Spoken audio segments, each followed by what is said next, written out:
Traditional sweet రెసిపీస్‌లో ఈ పాల తాలికలు కూడా ఒకటి కదండీ! ఎలా చేయాలో చూపిచ్చేస్తాను చూసేయండి.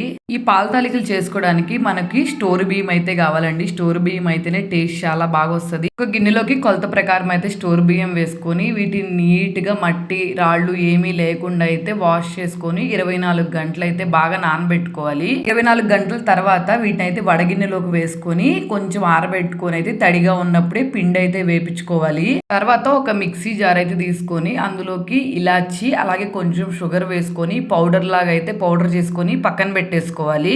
మనం బియ్యాన్ని పిండి మర దగ్గర పిండి ఆడించుకుంటాం కదండి, అది తీసుకొచ్చిన వెంటనే అయితే పిండి జల్లించుకోవాలి. జల్లించుకోకపోతే మాత్రం పాల తాలికలు పర్ఫెక్ట్ గా రావు. పిండి అయితే ఇంత మెత్తగా సాఫ్ట్ గా వస్తుంది. ఇలా పట్టుకుంటే ఏమో ఉండలాగా అవ్వాలి. అలా అయితే ఉండాలి పర్ఫెక్ట్ గా పిండి. నేను తీసుకున్న బియ్యానికైతే 1 కేజీ బెల్లం వరకు అయితే ఇట్లా వాటర్లో వేసుకొని నానబెట్టుకొని పక్కన పెట్టేసుకున్నాను. నెక్స్ట్ వేడి నీళ్ళు అయితే 1 లీటర్‌న్నర నీళ్ళ వరకు అయితే స్టవ్ మీద పెట్టుకొని వేడి చేసుకోవాలి.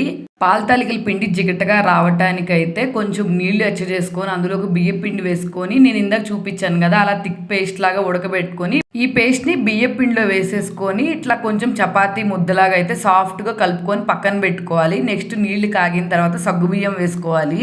సగ్గుబియ్యం వేసిన వెంటనే అయితే మనకి పాల తాలికల మూగుడు ఉంటది కదా, అందులో మనం ఇందాక కలిపి పెట్టుకున్న బియ్యం పిండిని అయితే ఒత్తుకున్నామంటే పాల తాలికలు అయితే చాలా పొడుగ్గా వస్తాయి పర్ఫెక్ట్ గా. పాల తాలికల పిండిని కొంచెం ఉంచుకొని అందులోకి ఇట్లా వాటర్ వేసుకొని థిక్ పేస్ట్ లాగా అయితే చేసుకొని ఈ పేస్ట్ ని అయితే మనం బెల్లం నీళ్లు ఉన్నాయి కదా అందులో కలిపేసుకోవాలి.